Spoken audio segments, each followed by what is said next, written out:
जय श्री राम दोस्तों। शास्त्रों में मनुष्य के 3 प्रकार के ऋण कहे गए हैं, देव ऋण, ऋषि ऋण एवं पितृ ऋण। पितृ ऋण को श्राद्ध करके उतारा जाना आवश्यक है।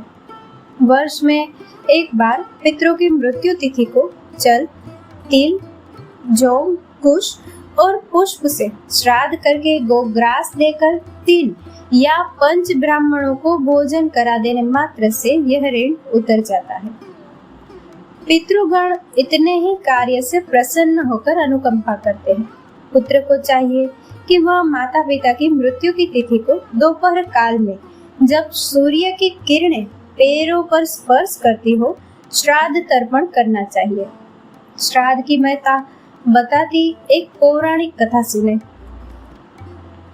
जोगे तथा भोगे 2 भाई थे। दोनों अलग अलग रहते थे। जोगे धनी था और भोगे निर्धन। दोनों में परस्पर बड़ा प्रेम था। जोगे की पत्नी को धन का अभिमान था, किंतु भोगे की पत्नी बड़ी सरल हृदय की थी।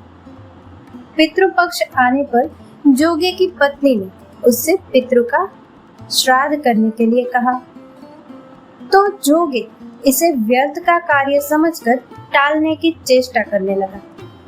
किंतु उसकी पत्नी समझती थी कि यदि ऐसा नहीं करेंगे तो लोग बातें बनाएंगे। फिर उसे अपने मायके वालों को दावत पर बुलाने और अपनी शान दिखाने का यह उचित अवसर लगा।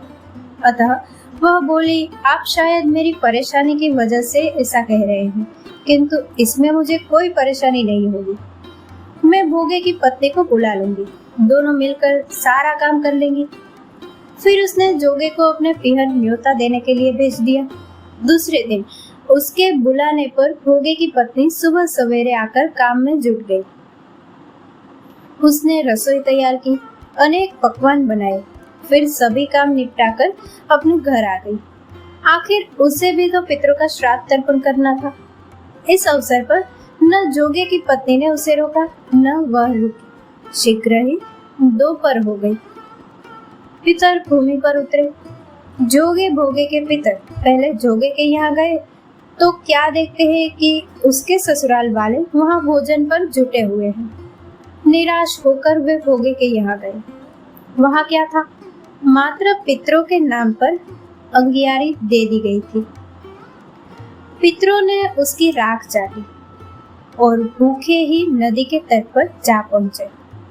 थोड़ी देर में सारे पितर इकट्ठे हो गए और अपने अपने यहाँ के श्राद्धों की बड़ाई करने लगे। जोगे भोगे के पितरों ने भी अपनी आप बीती सुनाई। फिर वे सोचने लगे, अगर भोगे समर्थ होता तो शायद उन्हें भूखा न रहना पड़ता, मगर भोगे के घर में तो 2 जून की रोटी भी खाने को नहीं थी। यही सब सोचकर उन्हें भोगे पर दया आ गई।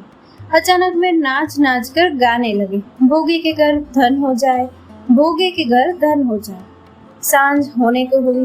भोगे के बच्चों को कुछ भी खाने को नहीं मिला था। उन्होंने माँ से कहा, भूख लगी है। तब उन्हें टालने की गरज से भोगे की पत्नी ने कहा, जाओ, आंगन में होदी औंधी रखी है, उसे जाकर खोल लो और जो कुछ मिले बांट कर खा लेना। बच्चे वहां पहुंचे तो क्या देखते हैं कि होदी मोहरों से भरी पड़ी है। वे दौड़े दौड़े माँ के पास पहुंचे और उसे सारी बातें बताई। आंगन में आकर भोगे की पत्नी ने यह सब कुछ देखा तो वह भी हैरान रह गई। इस प्रकार भोगे भी धनी हो गया, मगर धन पाकर वह घमंडी नहीं हुआ। दूसरे साल का पितृपक्ष आया। श्राद्ध के दिन भोगे की स्त्री ने 56 प्रकार के व्यंजन बनाए। ब्राह्मणों को बुलाकर श्राद्ध किया, भोजन कराया, दक्षिणा दी। जेठ जेठानी को सोने चांदी के बर्तनों में भोजन कराया। इससे पितर बड़े प्रसन्न तथा तृप्त हुए।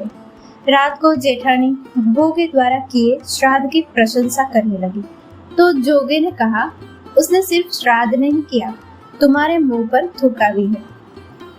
जोगे की पत्नी को अपनी भूल का आभास हुआ। उसने निश्चय किया कि श्राद्ध के नाम पर मायके के सामने अपने ऐश्वर्य का प्रदर्शन करने के स्थान पर विधिवत श्राद्ध करेगी।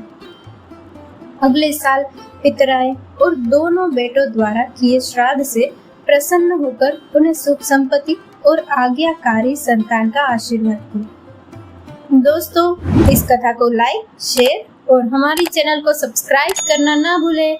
जय श्री राम।